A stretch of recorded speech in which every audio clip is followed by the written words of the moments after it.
pasada estamos hablando acerca de lo que debería ser por lo menos el verdadero significado de la Navidad. Hoy es un día cuando aquí en Norteamérica se celebra la Navidad, nosotros los hispanos ya nos adelantamos, y así es la vida, ¿no? Pero quiero hacer énfasis en esta mañana de lo siguiente. Ustedes saben que la Navidad tiene, por lo menos, hay tres caras tiene la Navidad. Una cara es la cara folclórica, la que siempre se presenta a primera vista, ¿no? Que es la parte cultural. Es una Navidad más bien infantil, social, y consiste más bien en esta época la gente se da regalos uno con otro, se invitan a comer, hay música especial, tarjetas, viajes, hay luces, hay arbolitos, hay emblemas de Navidad, hay vacaciones. Bueno, esa es la parte folclórica de la Navidad. Yo pienso que la gente se orienta más hacia la parte folclórica, ¿verdad? Pero además de la parte folclórica hay una parte comercial. Muchos comerciantes han estado durante todo el año medio quebrados. Y en la Navidad hacen lo imposible para sacar el dinero que no lograron conseguir. Así entonces, esta es la época de los grandes descuentos, los especiales, llévese uno y pague uno y se lleva dos, el Boxing Day, el Black Friday. Ahora tenemos también compras por internet para que la gente no salga a amontonarse por ahí, pues las saca por internet también. Es la época comercial, ¿no les parece? Hay la lotería millonaria también, que es la tentación de muchos hermanos en la iglesia. Están los bonos, están los aguinaldos. Hermanos, esas son las dos caras principales de la Navidad. Pero hay otra cara que la gente no quiere ver, es la parte religiosa, la parte que tiene que ver con la teología bíblica. Porque si bien es cierto que la gente se enamora mucho de la Navidad, es simplemente para a veces sacarse un poco del estrés que tiene adentro. Pero voy a aprovechar esta oportunidad, mis amados, para hablarles de esa parte religiosa, que es la que debería, por lo menos, hacer vibrar nuestros sentimientos espirituales. Esa es una situación bastante desconocida, por cierto. Cuando nosotros hablamos, por ejemplo, de ese niño maravilloso que nació en Belén hace ya casi 2000 años, siempre nos vamos a preguntar, ¿para qué vino Jesús al mundo? ¿Para qué vino Jesucristo? ¿Para qué vino ese bebecito a nacer allá en esa ciudad desconocida? Hermano, ¿qué misión tenía el niño cuando nació en el establo de Belén? Según las profecías, y yo me imagino que ustedes lo habrán leído también, Jesús vino a traernos redención. La causa principal, o el punto principal por el cual Jesucristo vino a este mundo es para traernos la redención. Jesús vino, señores, a recuperar todo lo que el hombre había perdido. En nuestra lectura bíblica en esta mañana escuchamos cuando dice la palabra de Dios, porque el Hijo del Hombre vino a buscar y a salvar lo que se había perdido. Mis amados, ¿qué es lo que se había perdido? Lo que se había perdido era el hombre y sus valores, definitivamente. Ahora póngame mucha atención a lo que le voy a explicar, porque lo que le voy a explicar ahora a veces tiene un aspecto un poco abstracto y es necesario concentrarse un poquito más. Así que si alguien nos ayuda con los niños aquí, para que no hagan mucho ruido, se lo vamos a agradecer. Hermano, ¿cómo fue el hombre que Dios creó y que lo puso plácidamente en el Edén? Si ustedes miran el relato bíblico, se van a sorprender de unas cosas que generalmente nunca hablamos en la iglesia. Génesis 1, 26 y 27 dice de la siguiente manera. Entonces dijo Dios, hagamos al hombre a nuestra imagen y conforme a nuestra semejanza. Y señoré en los peces del mar y en las aves de los cielos, y en las bestias, y en toda la tierra y en todo animal que se arrastra sobre la tierra. Versículo 27 hago énfasis. Y creó Dios al hombre a su imagen, a semejanza de Dios lo creó, varón y hembra lo creó el Señor. Mis amados, ¿cómo fue el primer hombre que existió sobre la tierra? ¿Cómo fue ese hombre recién salido de las manos de Dios? El hombre, señores, dice aquí la palabra de Dios, era imagen y semejanza de ¿quién? De Dios. El hombre, hermano, que Dios creó tenía imagen y semejanza de Dios.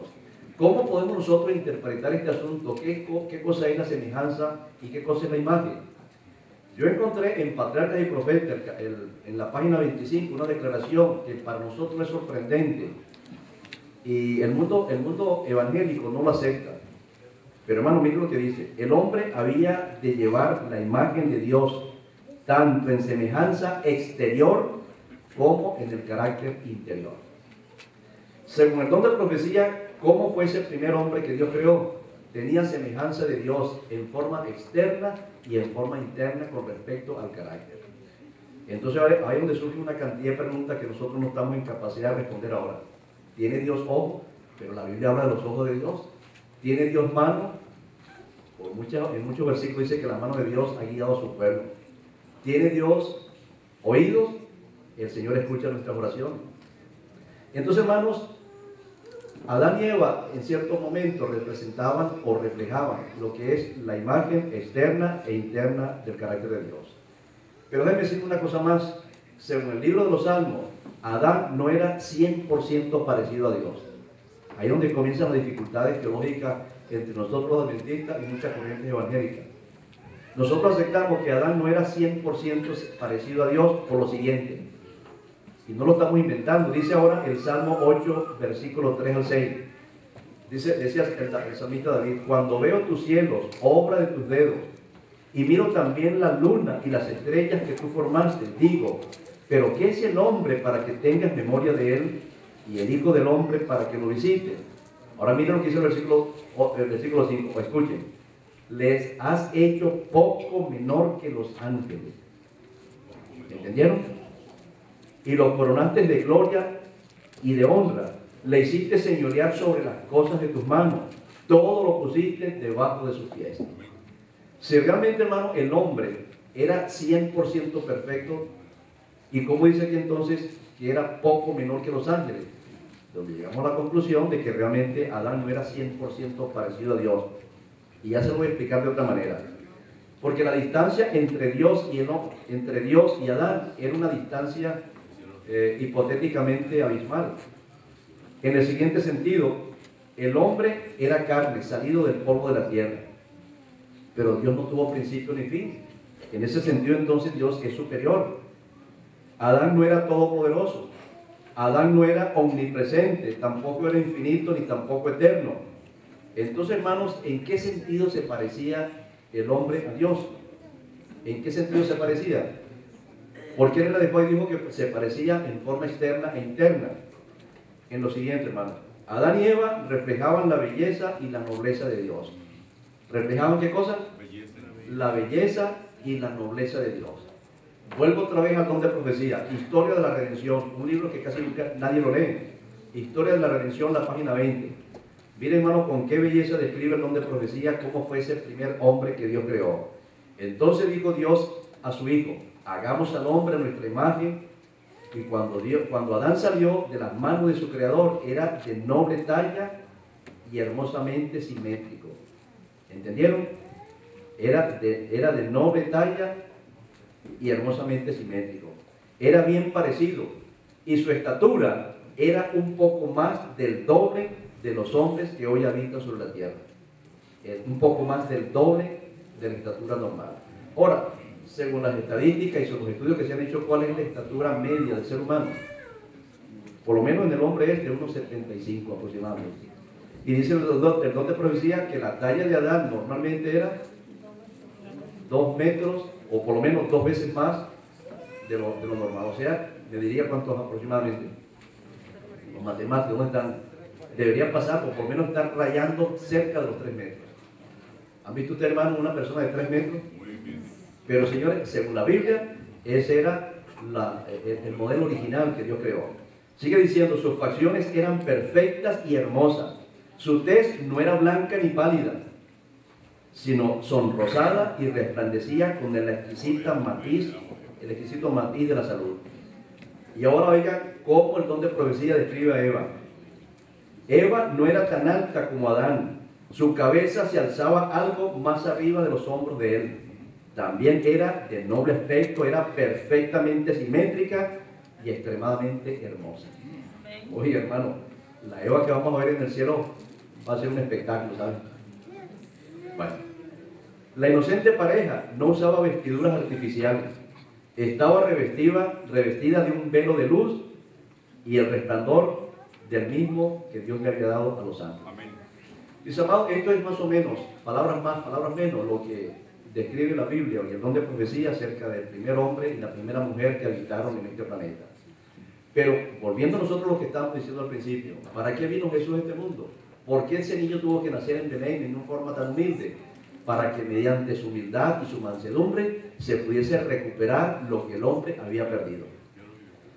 Entonces, cuando decimos, por ejemplo, ¿en qué se parece o en qué se asemejaban Adán y su hacedor? Señores, en segundo lugar, Adán como su Dios era un ser autoconsciente. Porque el hombre que Dios creó, el hombre que salió de las manos de Dios, no era ni un objeto ni una cosa, era un ser pensante, un ser pensante que podía tomar sus propias decisiones. En tercer lugar, Adán como su Dios tenía libre albedrío, tenía la capacidad de escoger su propio destino. El mismo Adán, una vez que llega a la existencia, el mismo día, ya sabía quién era, ya sabía para qué estaba en este mundo, qué es lo que hacía, cuáles eran sus responsabilidades. En escasamente un solo día, la mente de Adán estuvo capacitada para conocer todo el bien que Dios quería para él. En cuarto lugar, Adán como su creador tenía una cierta capacidad creadora. Dios era creador y lo que estaba haciendo ese hombre también le dio la misma capacidad de ser un ser creador. Pero hermano, la creación de Adán, la capacidad de crear de Adán y la capacidad de Dios son dos cosas muy diferentes. Porque según el libro de los Salmos dice, el Señor dijo y existió. El Señor mandó e instantáneamente apareció lo que el Señor tenía en su mente que tenía que aparecer. Ahora, ¿en qué sentido Adán tenía esa capacidad de crear? En el sentido, mis amados, de que Adán podía, mediante la materia ya existente, podía ahora crear con sus propias habilidades. Se le daban las herramientas a Adán y él podía construir una máquina, inventarse un vehículo, una computadora, un robot. Es decir, hermano, el hombre ha tenido la capacidad de crear. ¿Y por qué la ciencia ha llegado hasta el punto donde está en este momento, que está sobrepasando hasta los límites de la ciencia ficción? Hermano, por esa capacidad que Dios le ha dado al ser humano de poder crear. En ese sentido, nuestro cerebro se diferencia totalmente de los primates más cercanos al hombre, como podían ser los chimpancés. En quinto lugar, señores, Adán como su Dios tendría dominio, tendría autoridad, tendría hegemonía, tendría control sobre lo creado. Dice Génesis 1:28, y los bendijo Dios y les dijo, fructificad y multiplicaos, llenad la tierra, sojuzgadla y señoread en los peces del mar, en las aves de los cielos, en todas las bestias que se mueven sobre la tierra. Entonces, si eso es así, yo pregunto, ¿tenía Adán capacidad de gobernar como su Dios? Por supuesto, en este sentido estaba enmarcado lo que es la semejanza con el Señor. Ahora, cuando Adán pecó, señores, todo lo que es imagen y semejanza de Dios se derrumbó por completo. Adán las perdió, pero por completo. ¿Y qué perdió Adán entonces con el asunto del pecado? Lo que envolvía definitivamente imagen y semejanza, es decir, comunión directa con Dios. Que Adán podía conversar con Dios cara a cara. Esa capacidad la perdió el mismo momento que pecó. Perdió su santidad. Ese manto glorioso que lo cubría, también lo perdió el mismo día. Perdió la nobleza, perdió la belleza y la simetría, la felicidad de obedecer a Dios en todas sus cosas. Comenzó a perder su estatura, comenzó a perder el dominio, el control, el señorío, la plena felicidad, hermano, la perdió completamente. Y decía más, se dice también en el don de profecía, que si yo no hubiese puesto en la raza humana ese poder genético tan especial para esa estatura, la raza humana hubiese en vía de extinción. Pero hermano, Dios manifestó todas las cosas según su gran sabiduría. Ahora, mis amados, cuando Cristo vino entonces al mundo, encontró una raza humana, ¿en qué condiciones? ¿Cómo fue la raza humana que Dios encontró a través de Jesucristo? Después de 4000 años de pecado, Señor, encontró una raza completamente en decadencia. Miles de personas en los días de Cristo, esos cuerpos eran ocupados por demonios. La gente se había entregado plenamente a sus vicios, la lujuria, el abuso del sexo, el odio, la envidia, el egoísmo, la codicia. Señores, todas esas cosas habían definitivamente desfigurado totalmente la imagen y la semejanza de Dios. Así que cuando Cristo comenzaba a ver los endemoniados, especialmente los de Gadara, que eran un verdadero espectáculo demoníaco, el Señor, hermano, comenzó en ellos a hacer un trabajo de reestructuración, porque el Hijo del Hombre había venido a buscar y a salvar lo que se había perdido. Mis amados, el Cristo que nació en el establo de Belén vino a recuperar básicamente la imagen de Dios que el hombre había perdido. La misión principal de Cristo era lograr la plena redención del ser humano. Y en esa plena redención estamos incluidos todos nosotros, los que plácidamente escuchamos la palabra de Dios en este lugar. Mis amados, Jesucristo vino a buscar la redención. Ahora surge una pregunta, ¿y qué cosa es la redención? Volvemos atrás, la redención no es otra cosa sino la recuperación de la imagen de Dios perdida a causa del pecado. Mis amados, eso es la redención. Ahora usted y yo tenemos que preguntarnos, ¿pero se está logrando eso en mi vida en este momento? ¿Cada día me estoy semejando más a mi Dios? Si no es así, hermanos, no estamos siendo redimidos por la sangre de Cristo. Señores, hoy después de 6.000 años, y estas son buenas noticias, después de 6.000 años de pecado, cuando la raza humana está todavía más decadente, todavía es posible en esta época recuperar la imagen de Dios. En el Génesis, el hombre recibió la imagen y la semejanza el mismo día de su creación. En una forma casi instantánea, el mismo día que el Señor creó a Adán y Eva, Adán, especialmente en el sexto día, ese mismo día ya Adán tenía la imagen y la semejanza de Dios. Ahora yo pregunto, después de 6.000 años, ¿será esto posible encontrar esa perfección instantánea en un solo día? Obviamente que no, pero todo comienza, todo es posible, y todo va a comenzar, en primer lugar, cuando reconocemos nuestra condición de seres humanos caídos y perdidos. ¿Cuándo comienza definitivamente, hermanos, nuestra recuperación? Cuando aceptamos que estamos caídos y que no tenemos ninguna esperanza. Y si ese sentimiento nos embarga, entonces, desesperadamente, si es que queremos ser salvos, entonces le echamos mano a Jesucristo. Y cuando vamos a Cristo, ahora, hermanos, con el hecho de buscar a Cristo, con el hecho de movernos donde estamos y comenzar a buscar a Cristo, buscar la salvación, ya ahí comienza definitivamente a recuperarse la imagen y la semejanza del poder de Dios. No lo estoy inventando. Oigan lo que dice 2 Corintios 3:18. Por tanto, nosotros, mirando cara a cara descubierta como en un espejo la gloria del Señor, somos transformados de gloria en gloria en la misma imagen como por el Espíritu Santo del Señor. Señores, cuando yo me acerco a Cristo buscando de redención, ¿comienzo entonces a recuperar la imagen de Dios? La Biblia lo dice que sí. En el momento en que el pecador siente el peso de su pecado y desesperado busca la redención, ya automáticamente comienza a recuperarse la imagen y la semejanza con el Señor. En segundo lugar, comenzamos a recuperar esa imagen, renunciando a la vida pecaminosa que ahora mismo tenemos que aceptar que tenemos. Escuchen ahora Colosenses 3:8 al 10. Pero ahora dejad también vosotros todas las cosas, dejen la ira, dejen de ponerse bravo, dice el apóstol. Dejen la ira, dejen el enojo, dejen la malicia, la blasfemia, dejen las palabras deshonestas de vuestra boca. No mientan unos a otros. Despójense del viejo hombre con sus hechos. Ahora dice el versículo 10, y revestidos del nuevo, el cual conforme a la imagen del que lo creó, va renovando hasta el conocimiento pleno de Jesucristo. Cuando comenzamos a dejar el pecado y comenzamos a buscar cosas mejores en el Señor, dice aquí el apóstol Pablo, estamos comenzando a recuperar plenamente la imagen que se había perdido en nosotros mismos. En tercer lugar, hermanos, la transformación se produce gracias al amor de Dios que es a través de Jesucristo. Esto no es cuestión de dominio propio ni de promesas que uno hace todos los fines de año. Dice 1 Juan 3:1 y 2, especialmente el 1, mirad cuál amor nos ha dado el Padre para que seamos llamados hijos de Dios, ¿no es cierto? Por eso, hermanos, el mundo no nos conoce, porque no entiende lo que estamos haciendo.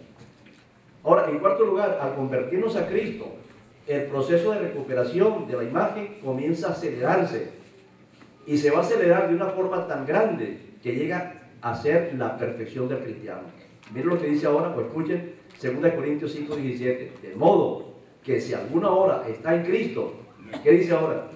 Nueva criatura somos, las cosas viejas pasaron y aquí que todas, absolutamente todas son hechas nuevas, pero a través de Jesucristo. Oye, hermano, eso es lo que tenemos que buscar entonces, estar siempre unidos a Cristo, que Cristo sea el que piense con nosotros, entronizados totalmente en Cristo. Ahora, en quinto lugar, la imagen divina que podemos recuperar, esa imagen divina que andamos buscando a través de la contemplación de Cristo, señores, va a ser tan grande, va a ser tan gloriosa, que va a ser mucho mejor que la primera. ¿Me están entendiendo? Aunque no diga ningún amén, pero es así, hermano. La imagen que andamos buscando a través de Jesucristo finalmente va a ser más gloriosa que la que tenía Adán al principio. Amén. Eso va a ser, hermano, más o menos parecido a lo que le sucedió una vez a un gran pintor en Europa, que llevó a una muchacha que estaba enamorando a un lugar para que tomaran algo. Y entonces dice la historia que esa muchacha sacó su pañuelo blanco de un lino casi resplandeciente. Y resulta, hermanos, que se botó un poco de salsa de tomate en ese pañuelo. Y esa muchacha, al ver eso, parece que se disgustó y el pintor simplemente agarró ese pañuelo y aprovechó esa mancha roja que había y ahí hizo un gran cuadro. Y ese pañuelo, hermano, llegó a ser más valioso después de la mancha que antes de la mancha. ¿Por qué le digo esto, hermano? Porque eso es exactamente lo que dice la Biblia va a suceder con nosotros.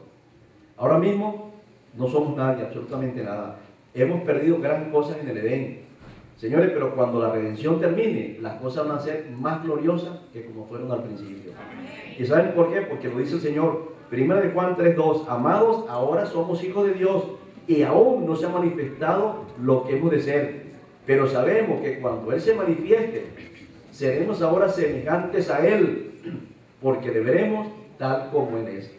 En el principio, hermano, Adán y Eva tenían una breve imagen y semejanza de su Hacedor. Pero cuando todo termine, hermano, ¿a quién nos vamos a parecer? A Cristo. ¿Y qué significa este asunto? Señores, que cuando Cristo venga y si lleguemos a ser semejantes a Él, vamos a ser más gloriosos, porque ahora nos estamos semejando al que realmente en este mundo ha sido el único que ha logrado reflejar la plena imagen de Dios. O sea, hermano, que no era Adán el que reflejaba la plena imagen del Señor, sino más bien va a ser Jesucristo. Jesucristo es el que lo ha logrado.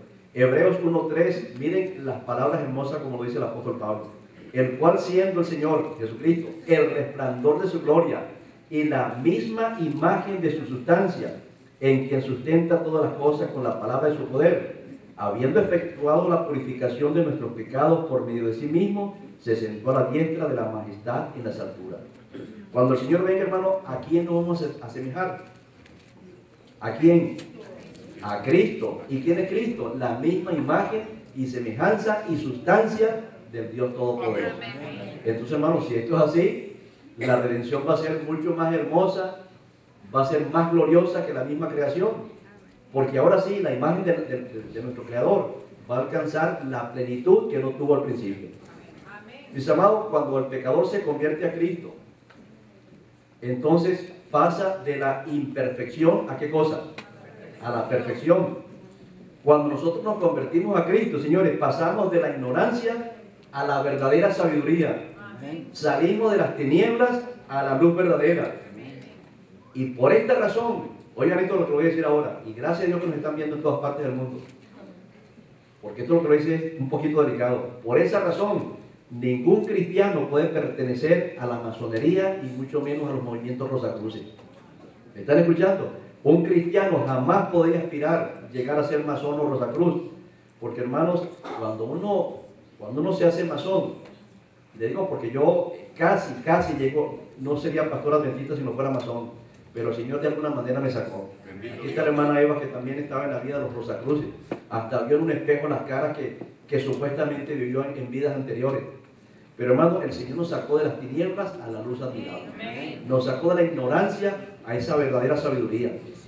Y uno no puede ser masón, hermanos, por lo siguiente: solamente con el rito de iniciación, ya sea que usted se meta en el rito de York o en el rito escocés, cualquiera de las alternativas que presenta la masonería. Oigan, lo que voy a leer, que saqué de un libro de la masonería, de cómo es el rito de iniciación de un masón. Dice aquí textualmente: para la iniciación masónica se le pide al candidato, especialmente si es cristiano, que se quite la ropa y cualquier objeto de metal que lleve puesto. Después lo viste con una graciosita pijama azul, con un hoyo en el pecho y un pantalón sin pierna, o sea, lo ridiculiza. Y vendrá y le van a vendar los ojos. Sigue diciendo cómo se funciona el rito de iniciación de un masón. Luego dice aquí: luego le ponen una soga alrededor del cuello, como si lo fueran a ahorcar, y lo conducen a la puerta de la logia. Él entonces toca fuertemente la puerta, y entonces cuando toca, una voz ronca desde afuera y en forma respondona le dice: ¿y quién está ahí? ¿Para qué viene? Señor, en este momento el que se está iniciando en la masonería está completamente confundido. lo han disfrazado, le han puesto una soga aquí como si lo van a ahorcar, le han echado 20.000 bromas encima, y ahora una voz que él no sabe ni de dónde viene. Pero entonces, como está confundido, el maestro masón que le está conduciendo ahora se encarga de responder por él. Mire que no tiene ni siquiera autoridad para decir lo que tiene que decir.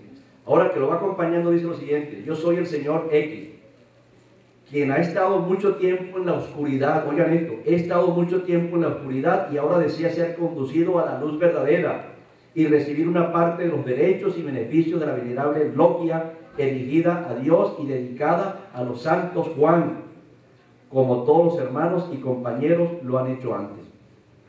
Señores, ¿qué significa este asunto? Un cristiano jamás podría hacer este juramento, porque el cristiano no es que está saliendo de la luz de la oscuridad para venir a la luz de la masonería. Hermano, es un sacrilegio. Un cristiano, señores, tan pronto conoce a Cristo, ya ha pasado de las tinieblas a la luz admirable. Y en la logia no hay ninguna luz para un hijo de Dios, porque la luz, hermano, está aquí en la palabra de Dios.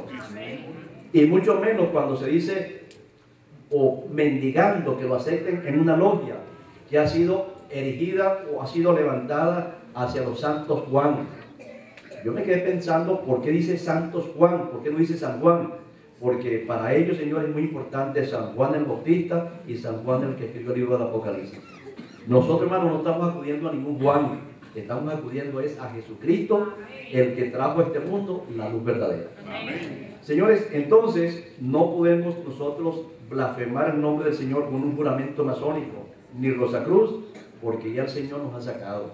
Y en el momento que nos sacó de la oscuridad, comenzó el Señor a restablecer la imagen y semejanza del Señor. Jesús, hermanos, en sus parábolas enseñó cuán importante, cuán necesario y cuán urgente es para todos los seres humanos recuperar la imagen de Dios. Les pregunto, ¿es importante, hermano, esforzarse para conseguir la imagen y la semejanza de Dios que se perdió? ¿Es importante o no es importante? ¿Sí o no, hermano? Por supuesto que sí. Y Jesucristo se encargó a través de una parábola explicarnos por qué razón es importante. ¿Y cuál es esa parábola donde el Señor hace énfasis en cómo se recupera la imagen y la semejanza de Dios? Señores, una famosa parábola que todos conocemos es la parábola del hijo pródigo. Ya todos la conocemos. Un breve recuento: dos muchachos, un padre tenía dos hijos y el mayor o el menor le dijo a su papá: papá, dame todo lo que me pertenece, no quiero que mueras ya, sino que dame lo que me pertenece. Y dice entonces que se llevó todo lo valioso se lo llevó, y viviendo con las rameras, fumando marihuana, hermano, ahí perdió todo. Ahora oiga, la parábola dice que todo eso, hermano, no era otra cosa sino un simple ejemplo de lo que Adán perdió, de lo que el ser humano ha perdido y lo que a través de Jesucristo podemos recuperar. Les pregunto, señores, ¿cómo salió ese muchacho de la casa? ¿Cómo salió el hijo pródigo de la casa? ¿Salió mal vestido o bien vestido? Bien vestido. Salió con riqueza, salió con un valioso anillo. Oigan esto: salió con un traje muy fino y costoso, llevaba buenos zapatos, llevaba buen perfume, buena apariencia, con grandes proyectos, con el estómago lleno, con autoridad, salió con alegría. Hermano, ese muchacho salió con todas las de ganar. El muchacho antes de irse, señores, oigan esto: el muchacho ese antes de irse, estando en su casa, hermano, es un símbolo del Adán antes de la caída. ¿En qué sentido? Hermano, yo pregunto, ¿era Adán rico o no era rico? El primer hombre que Dios hizo sobre el planeta, ¿era un pobre, un miserable? ¿Cómo era la condición económica de Adán? Hermano, en este mundo hay mucha gente. ¿Se acuerdan del señor Onassi? Era dueño de una isla. Pero resulta que Adán no era dueño de ninguna isla, era dueño de un planeta. Porque así lo dice en el libro de los Salmos: todas las cosas las puso el Señor en sus pies para que Él las administrara. Obviamente Dios era el Señor, el dueño de todo, pero el Señor, hermano, le había regalado a Él nada menos y nada más que un planeta. Adán, hermano, era el dueño del planeta. Tenía un traje valiosísimo. El hombre el mejor vestido de este planeta ha sido Adán, porque fue vestido por la justicia de Jesucristo. Ese halo de luz que lo rodeaba, hermano. Nadie hasta este momento ha tenido esa gran bendición. Era un hombre que 100% todos los días estaba con el mejor perfume. ¿Saben por qué? Porque al trabajar la tierra, al trabajar las flores, hermano, unas flores recién creadas por el Señor, que exhalaban la fragancia más exquisita que ha habido, esa se impregnaba al mismo Adán. O sea, estaba perfumado las 24 horas del día. Tenía buena apariencia, porque su rostro reflejaba la imagen y la semejanza de Dios. Tenía autoridad sobre todas las vacas le pertenecían, todo el venado, todas las aves, hermano, todo le pertenecía a Adán. El petróleo, todo era de él. Y también tenía, señores, grandes proyectos. ¿Cuál era el gran proyecto de Adán? Poblar toda la tierra. Toda la tierra iba a ser para alojar a toda su familia. Hermano, qué bendición. Bueno, señor, eso es más o menos parecido a la forma como salió el hijo pródigo. Salió con todo. Pero cuando regresó el pobre pródigo, hermano, ¿cómo regresó? Señor, regresó sin nada. Perdió todo lo que había recibido de su padre. Todo cambió, hermano. Pero entonces cuando ese pródigo, oigan bien, cuando ese pródigo ahora viene y le suplica al padre que lo reciba tal como está, yo les pregunto, hermano, ¿cambió su situación o no cambió? Por supuesto, hermano, porque dice la Escritura en la parábola, todo cambió para el pródigo, todo fue nuevo, todo fue mejor, no remendado, sino sacó lo mejor. Miren lo que dice Lucas 15:22. Pero el padre dijo a sus siervos, sacad el mejor vestido. Oigan esto, hermano, aquí está un punto principal de la parábola, o el punto de conexión de la parábola del hijo pródigo y lo que es la justificación por la fe. Lucas 15:22. Pero el padre dijo a sus siervos, sacad el mejor vestido y vestidle, y poner un anillo en su mano y calzadlo en sus pies. Mis amados, ante un hijo arrepentido, ante un muchacho que había sido rebelde, pero ahora regresa cambiado, regresa totalmente renovado, avergonzado, pidiendo perdón, pidiendo misericordia. Hermano, ¿qué trato bueno se le podía dar a ese muchacho? Habría que darle el mejor trato. Y había que darle lo mejor. Por eso no lo entendía el otro muchacho, el otro hijo. ¿Cómo es posible que este muchacho gastó tu plata, se fue con las rameras, hizo 20,000 cosas, ahora vienes tú a recibirlo?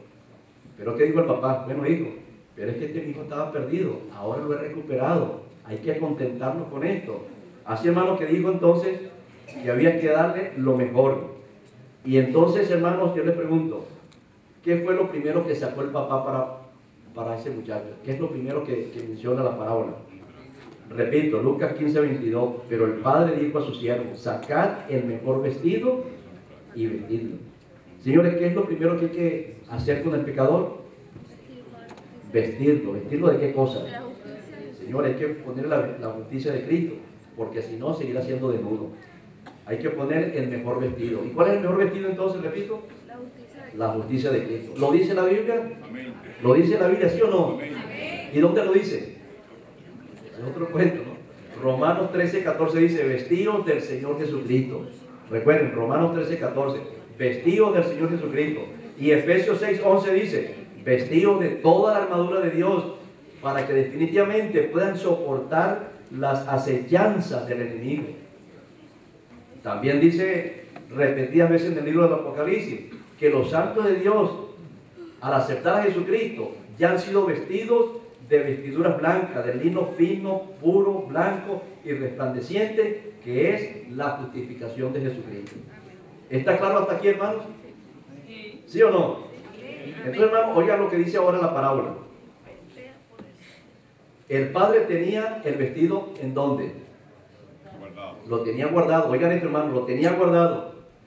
Ok, el padre ordenó a otros que tomaran el vestido y vistieran a su hijo.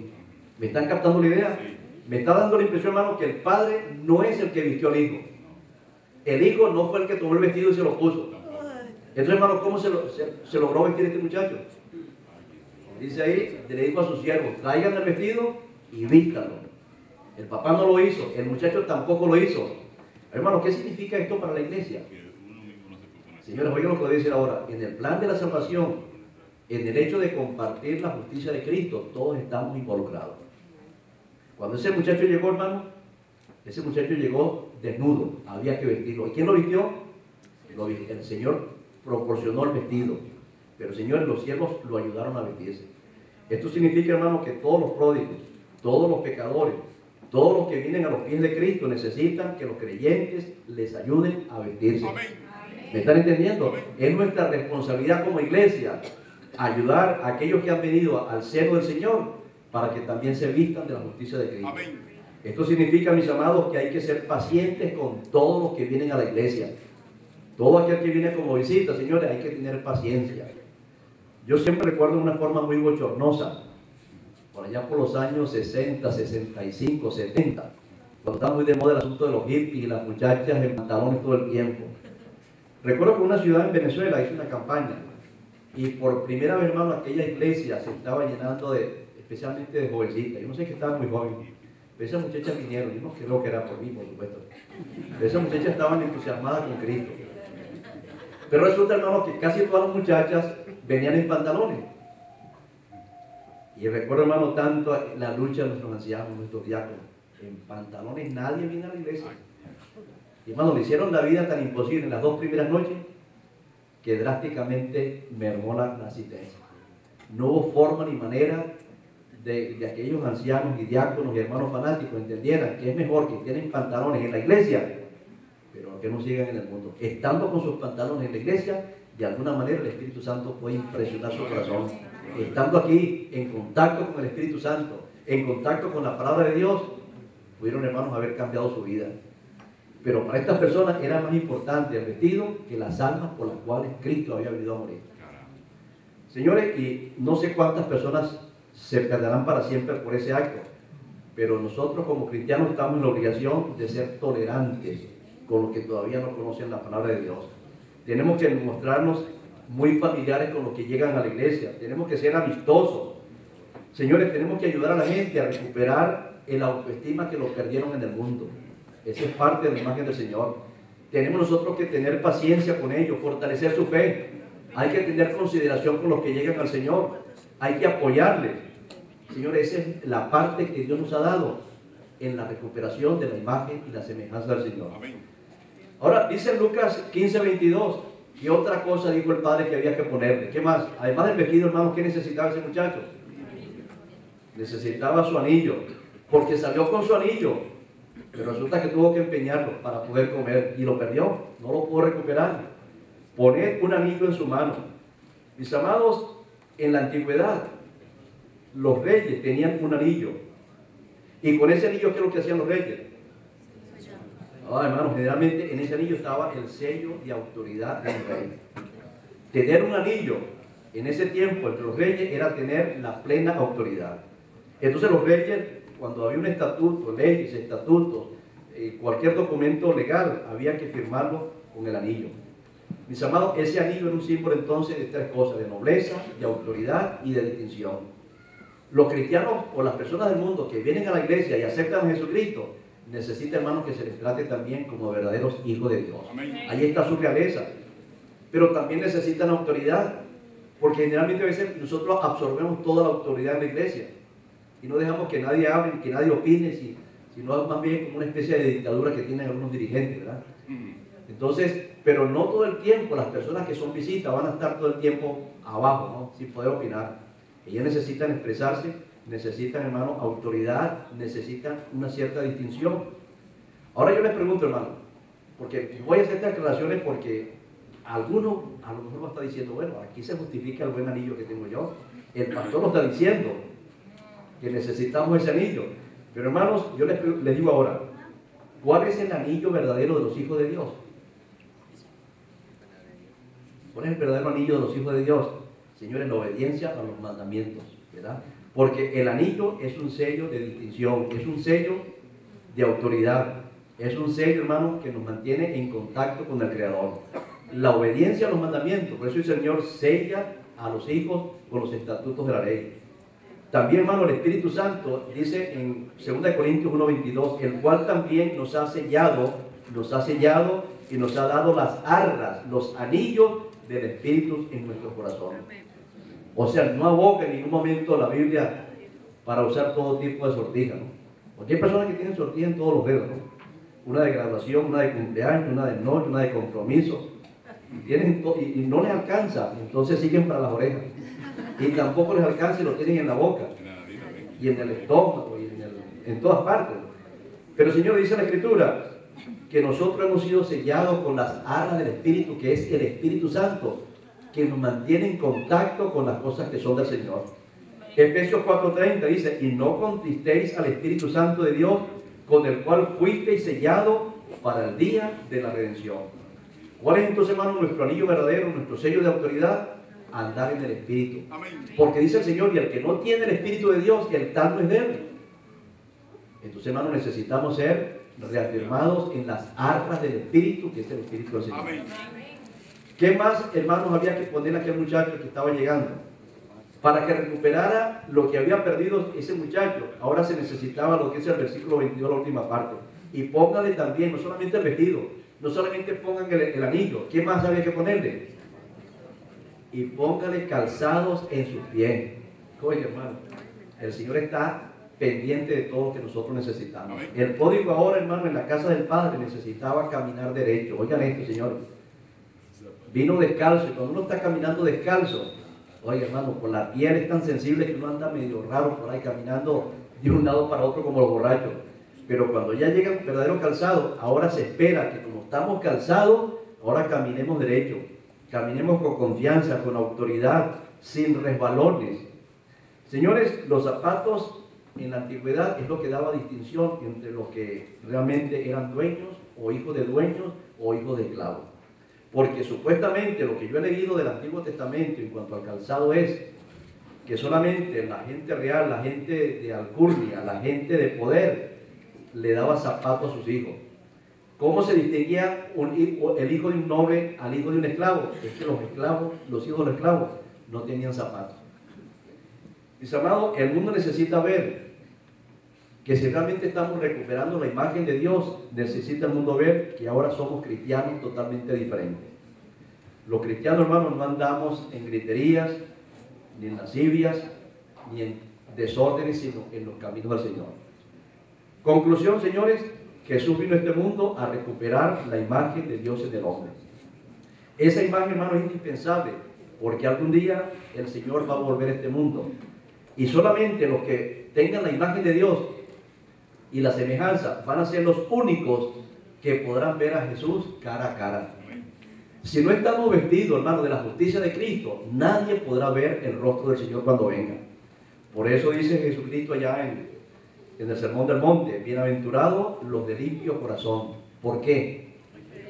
Porque solamente ellos, los de puro corazón, podrán ver al Señor cara a cara. Mis amados, el Espíritu Santo va a hacer esta obra en nosotros. Porque dice en el Evangelio según San Juan que el Espíritu Santo toma todo lo que es de Cristo y lo coloca en nosotros para que seamos perfectos. De tal manera, hermano, que sin el Espíritu Santo no podemos hacer nada. Señores, la imagen, la semejanza de Dios la vamos a recuperar solamente viniendo a Cristo con un corazón arrepentido. Vivir como Él vivió. Tenemos, hermanos, para recuperar esa imagen es vivir como Él vivió, amar como Él nos amó, sentir lo que Él sintió, perdonar como Él nos ha perdonado, entregarnos a Dios en la misma forma como Cristo se dio por nosotros, es decir, con humildad, con mansedumbre y con dominio propio. Amén. ¿Y sabe usted, hermano, cuál es el punto principal para recuperar la imagen divina? Aquí viene la conclusión, Romanos 6, 1 y 6. ¿O no sabéis que los que hemos sido bautizados en Cristo Jesús, hemos sido bautizados en su muerte? Sabiendo esto, que nuestro viejo hombre fue crucificado juntamente con él, para que el cuerpo del pecado sea destruido, a fin de que no sirváis más al pecado. ¿Cuál es el punto, hermano, donde realmente comienza la vida cristiana?